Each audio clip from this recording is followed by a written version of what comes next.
اعوذ باللہ من الشیطان الرجیم بسم اللہ الرحمن الرحیم الحمد للہ رب العالمین والصلاة والسلام علی اشرف الانبیاء والمرسلین وعلی آل طیبین الطاہرین المعصومین ولعنۃ اللہ علی اعدائہم ملعونین صلوات۔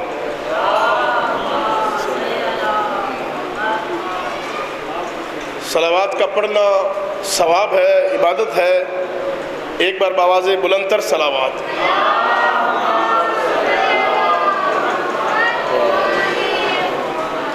مستند عالم دین سے سنا ہے کہ صلوات کا پڑھنا تو ثواب ہے ہی صحیح، صلوات کا بلند آواز سے پڑھنا ثواب بھی ہے اور فائدہ بھی دیتا ہے۔ ثواب یہ ہے کہ آپ کے درجات بلند ہوتے ہیں، آپ کے نامہ اعمال میں نیکیاں لکھی جاتی ہیں، اور اس کا فائدہ یہ ہے کہ آپ کے اندر بیماریاں ختم ہوتی ہیں، فتنہ نفاق کی بیماری آپ کے اندر ختم ہوتی ہے، گھروں میں جو فسادات ہیں یہ ختم ہوتا ہے۔ یہ ساری برکتیں بلند صلوات پڑھنے سے حاصل ہوتی ہیں۔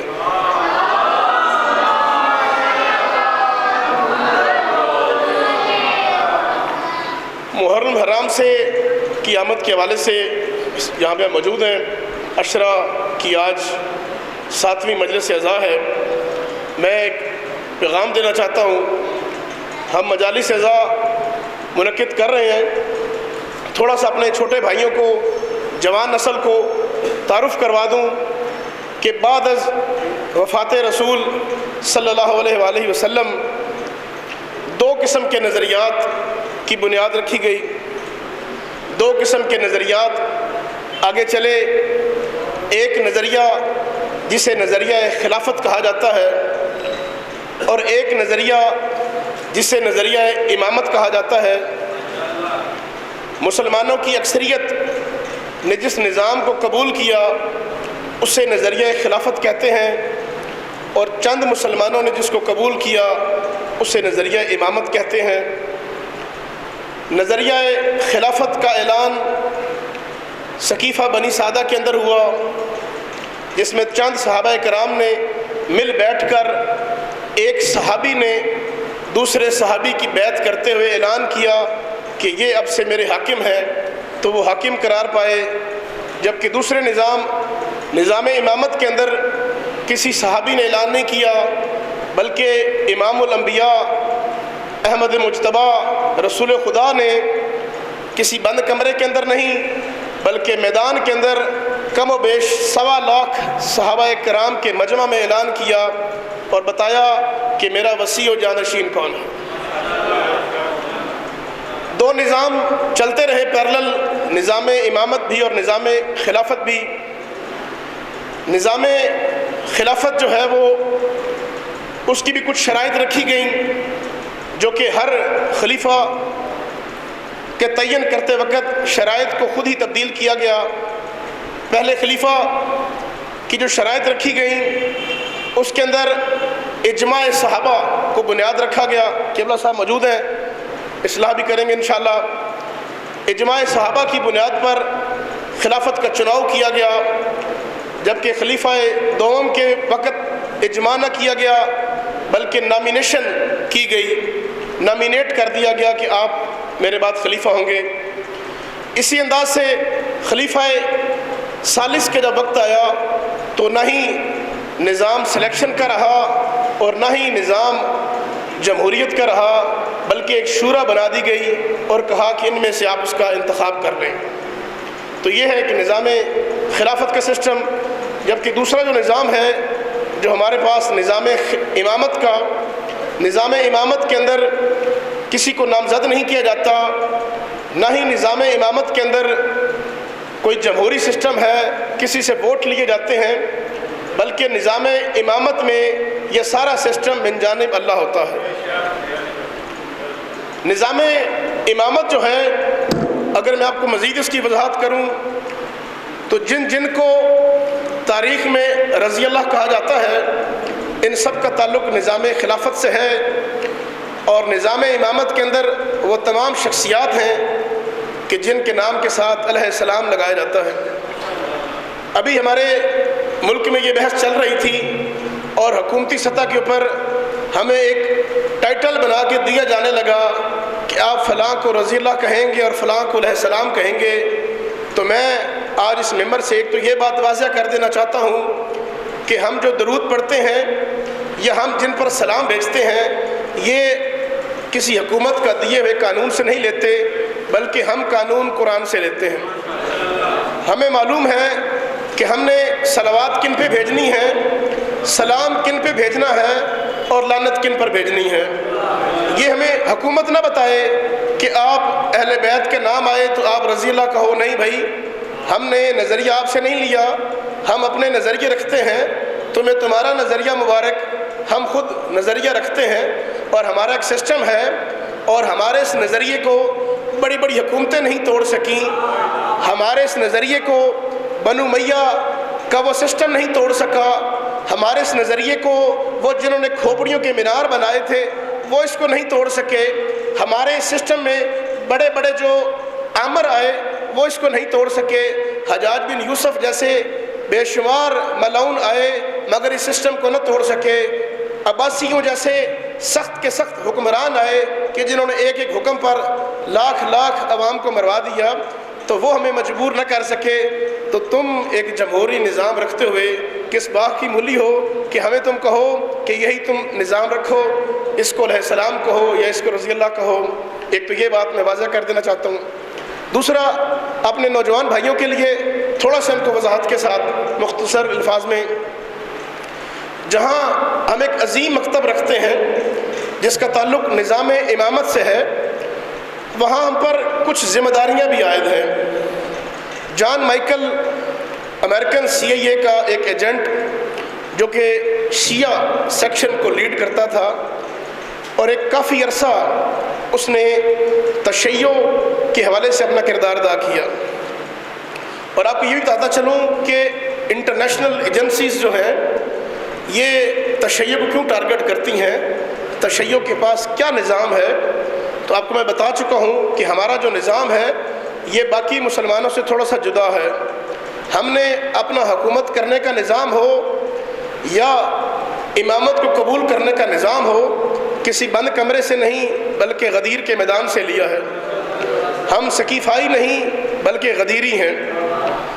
تو جب 1979 میں ایران کا انقلاب آیا تو رہبر کبیر امام خمینی نے ایک نعرہ بلند کیا کہ کوئی سپر پاور نہیں سوائے اللہ کے، سپر پاور فقط خدا ہے جو کہ لا الہ الا اللہ ہے۔ تو اس نعرے کے بعد، یہ نعرہ جو ہے اس زمانے میں دنیا بائی پولر تھی، نوجوانوں کے لیے بائی پولر سے مراد کہ دو قسم کی حکومتیں دنیا میں چل رہی تھیں۔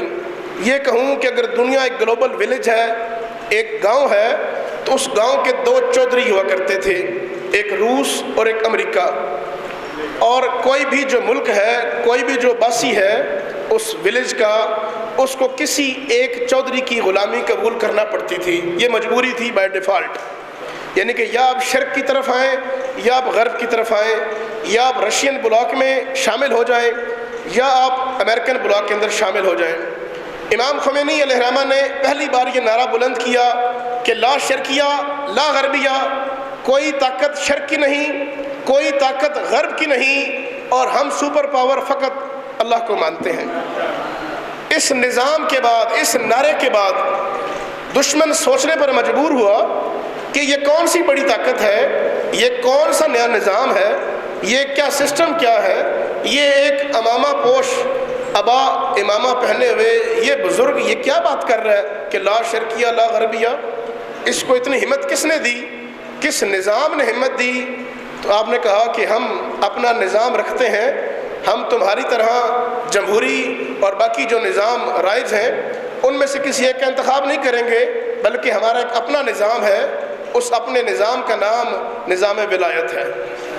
ہم حکومت کریں گے تو نظام ولایت کے تحت، ہم اگر کسی کو قبول کریں گے تو نظام ولایت کے تحت۔ تو دشمن نے یہ جاننے کے لیے کہ یہ طاقت کیا ہے اپنے جاسوس بھیجے اسٹڈی کرنے کے لیے کہ تشیع ہے کیا۔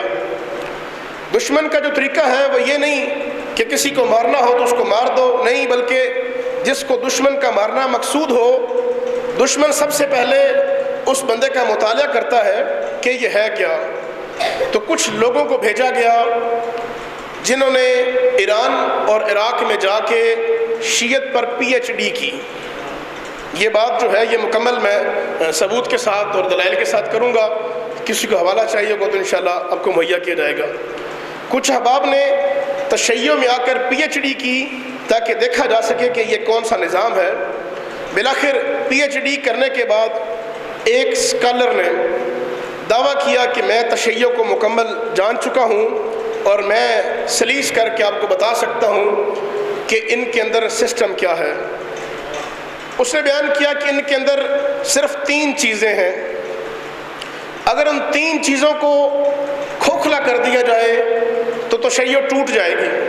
قبلہ کی خاص توجہ، میں ان سے اصلاح بھی چاہوں گا کہ 3 چیزیں ہیں تشیع کے پاس جو باقی مسلمانوں کے پاس نہیں ہیں، اور وہی 3 چیزیں انہیں باقیوں سے جدا رکھتی ہیں۔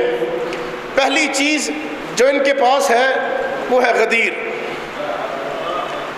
غدیر جو ان کے پاس ہے وہ کسی اور کے پاس نہیں۔ جو نظام انہیں غدیر سے ملتا ہے یہ نظام کسی اور کے پاس نہیں۔ غدیر ہے کیا؟ غدیر کا جو نظام ہے، نظام ولایت، یہ وہی ہے جو علی ولی اللہ کی صورت میں ہمارے پاس موجود ہے۔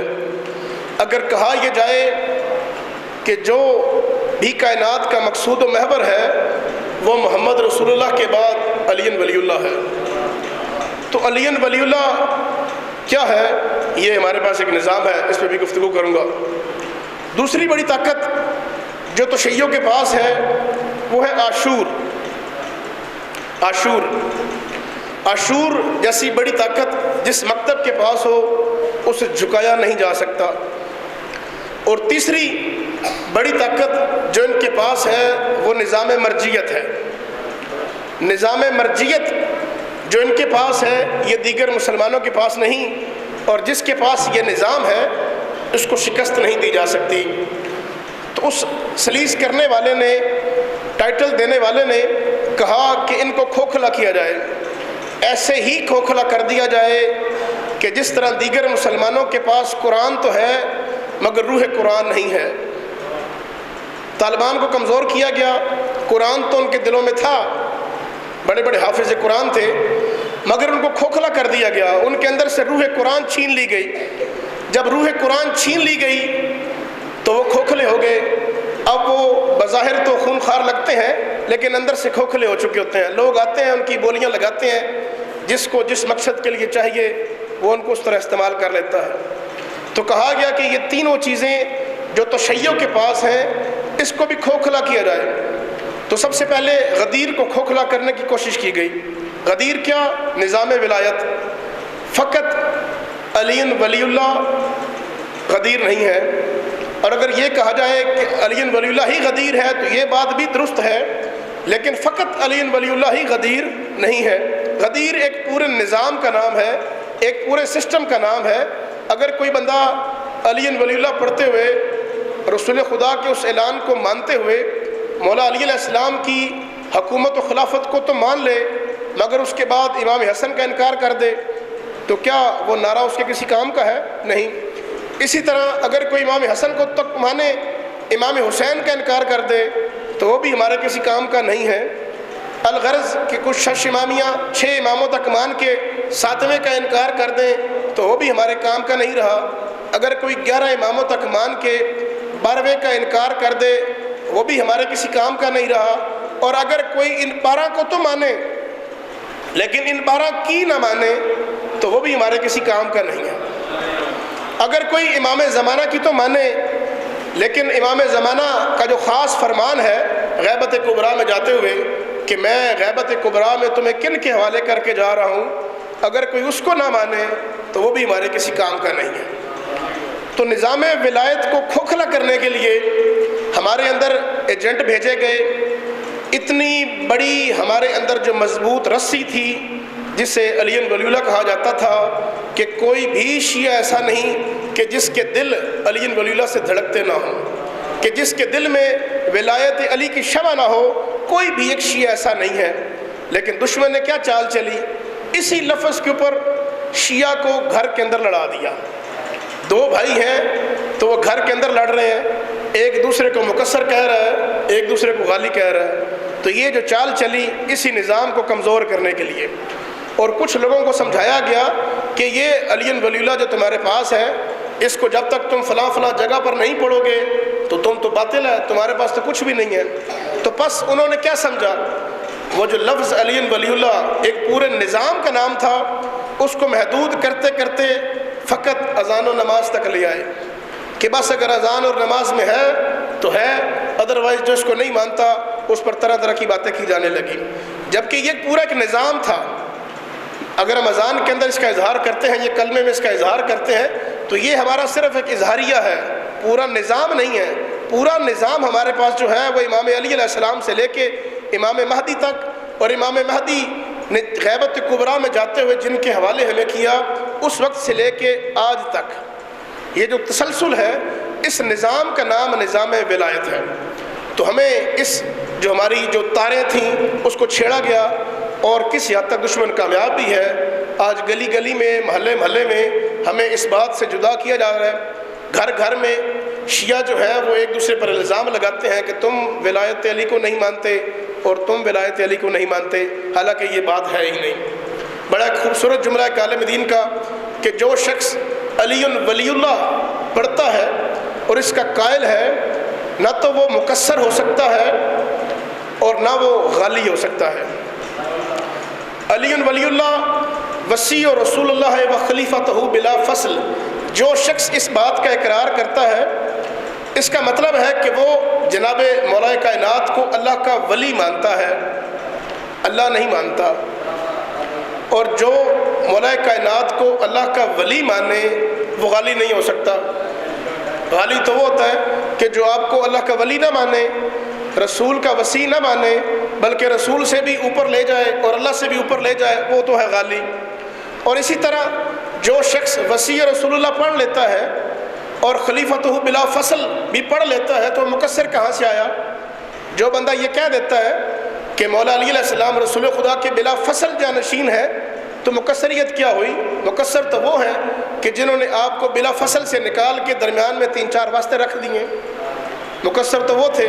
لیکن یہ جو بحث ہے یہ ہماری گلی گلی میں، گھر گھر میں، ہر انجمن میں، ہر دستے میں، ہر بھائیوں میں یہ بحث کو الجھا دیا۔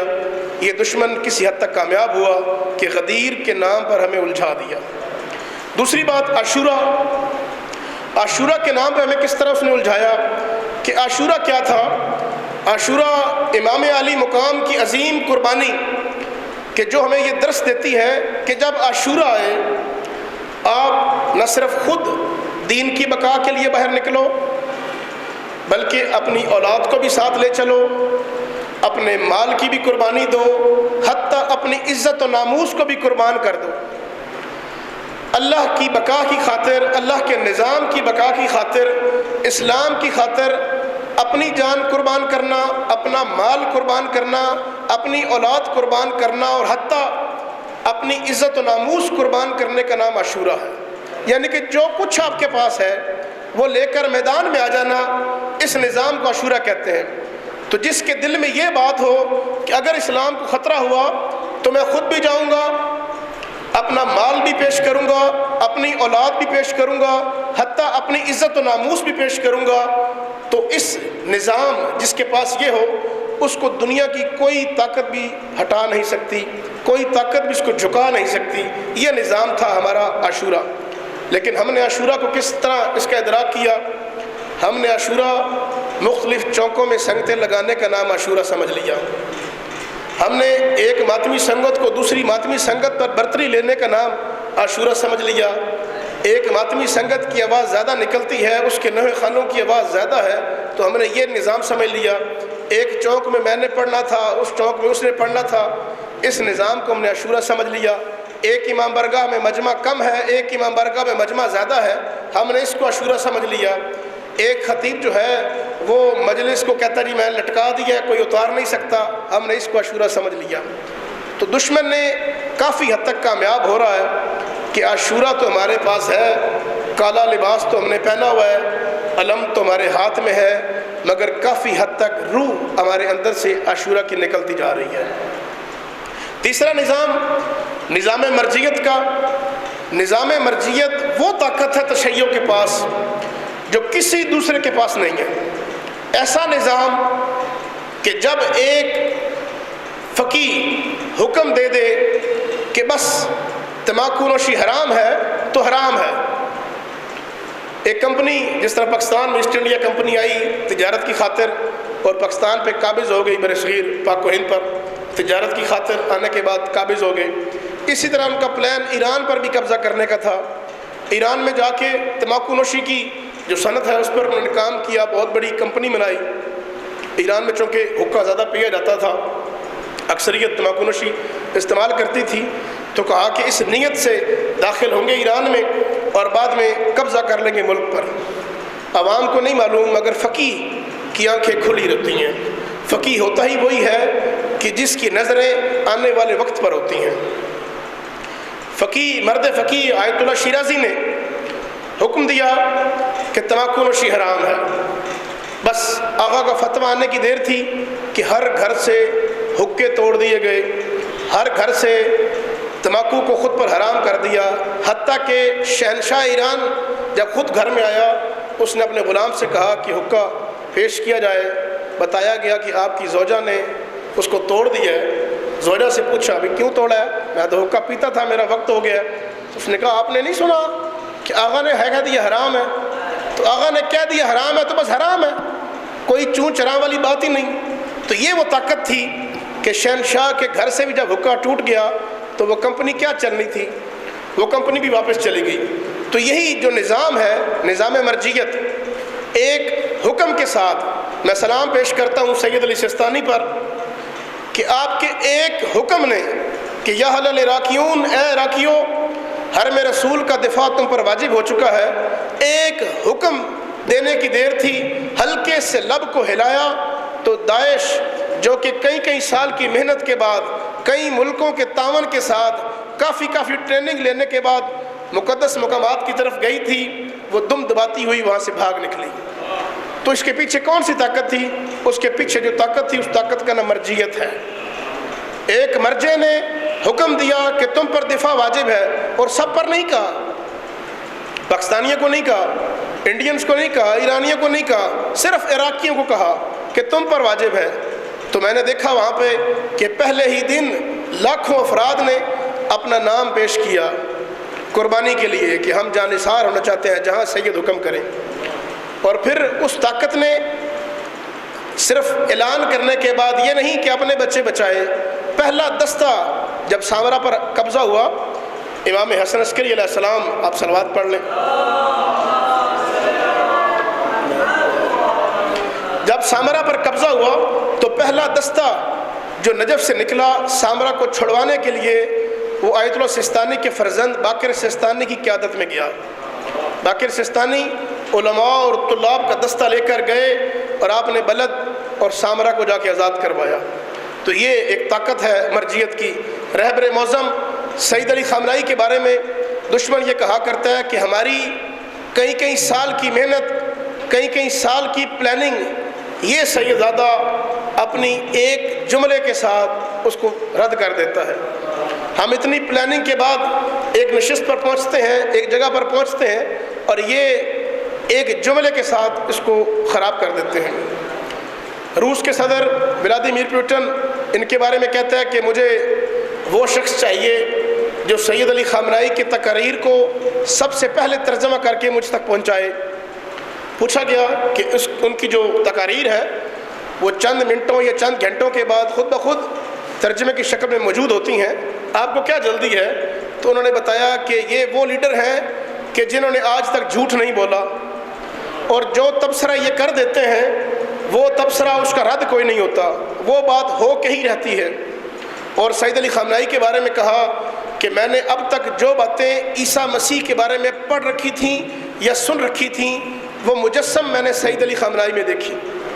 تو یہ ہمارا نظام مرجیت جو اتنی بڑی طاقت ہے ہمارے پاس کہ جس سے دشمن آج بھی خوفزدہ ہے، اسی نظام کو توڑنے کے لیے پاکستان کے اندر اور دنیا بھر کے اندر وہ خطیب خریدے گئے کہ جو مرجیت کے خلاف بکواس بازی اور دشنام درازی کرتے تھے، ایسے لوگوں کا انتخاب کیا گیا کہ جو گلیوں محلوں میں اور ممبروں پر آ کر علماء اور مراجعین کے اماموں تک ان کا ہاتھ جاتا ہے۔ آپ کو بیدار ہونے کی ضرورت ہے۔ آج کا جو میرا یہ پیغام ہے وہ یہی ہے کہ آپ نوجوان نسل بیدار ہوں، آگاہ رہیں کہ ہماری بنیادیں کیا ہیں، ہماری بنیادیں کس مقام تک ہے اور کہاں تک ہیں، ہمیں ان کا دفاع کس طرح سمجھنا ہے۔ آپ غدیر کو بھی سمجھیں، عاشورہ کو بھی سمجھیں اور نظام مرجیت کے ساتھ مربوط رہیں۔ جو اس نظام کے ساتھ مربوط نہیں رہے گا اور مرکز کو کمزور کرے گا، وہ اصل میں داعش، آل سعود اور آل یہود کی حمایت کر رہا ہے۔ والسلام۔